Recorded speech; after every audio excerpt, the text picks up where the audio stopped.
Well, and that's another thing I wanted to ask you, because I'm a liner notes reader. Okay. And awesome. any record Thank I you. ever get, I always read like every detail, because I'm just a fan. I'd like to know how they did it and what they did and who was on it. Sure. And what I've always liked about hip hop in general is it reminds me of jazz, because just in terms of how it's put together, you'll have your core, a couple of guys in a band, and then they have people come in, either session players or just other folks come in, and it makes it fresh almost every day when they're recording stuff, and somebody brings new ideas. So hip hop is the same, and how's that whole process really keep things fresh for you? I mean, how does it? Is it stress? Is it pressure to keep going, or how does it? No, we've been doing collaborations since Balance, since our first album, and always with people that we're inspired by, that we're fans of, appreciators of, and a lot of these people have become family. We were telling the story the other day about how I grew up on Vancouver Island in Victoria. Yeah. Nellie and I have known each other since we were young teens. Right. And always said, if you ever put out a record, it was this mutual agreement, if either of us ever put out a record, that we would feature each other on it. Right. So something like that for me was a childhood. That was a good deal to make. That was a good deal, wasn't it? Yeah. So that was an example where at the time both entities were definitely had a recognizable presence. Yeah. So I see how that was a very impactful song for where both people were at in their careers at the time. Yeah. But in the case of featuring other MCs, with Vinny Paz, Ill Bill, Slane, those are our brothers from La Coca Nostra. Yeah. Good friends, very, very good friends, and brothers with Everlast as well. Yeah.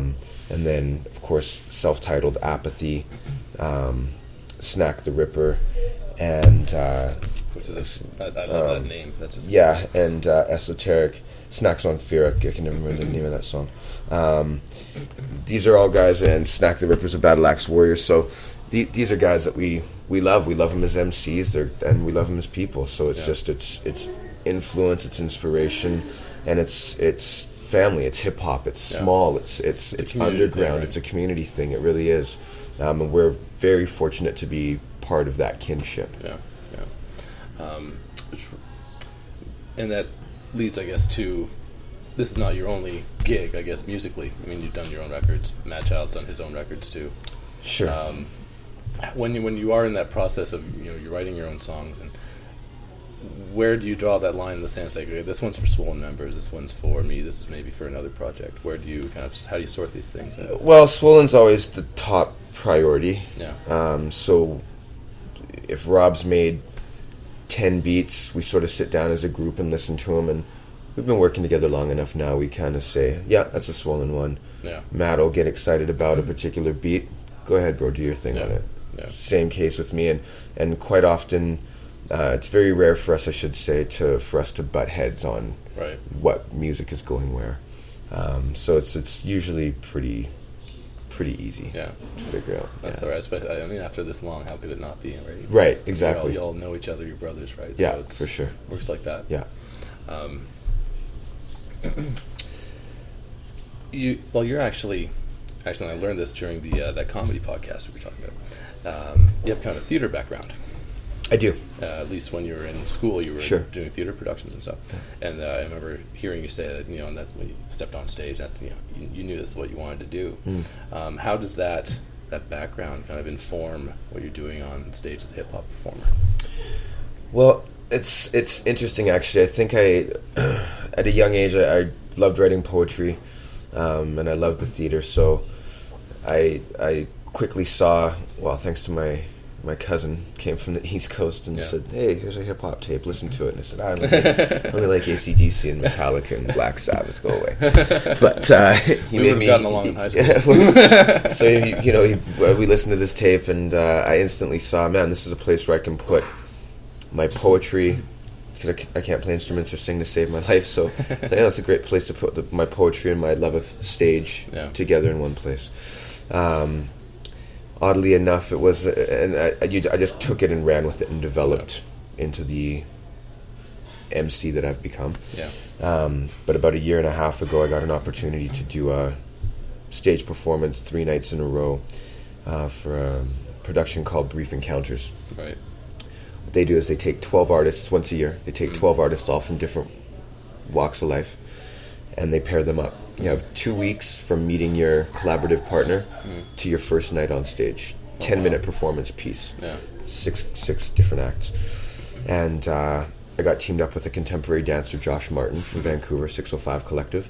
And we wrote a play about Pinocchio's older brother, who one day escapes from the toy shop, right, falls and finds a symbolic version of Aladdin's lamp, falls into a world of machines, destroys the machines, kills the inventor of the machines, who's the modern day version of Geppetto, right, therefore getting his life back as a real boy, and goes back to the real world, but because of all his angst, he becomes an assassin.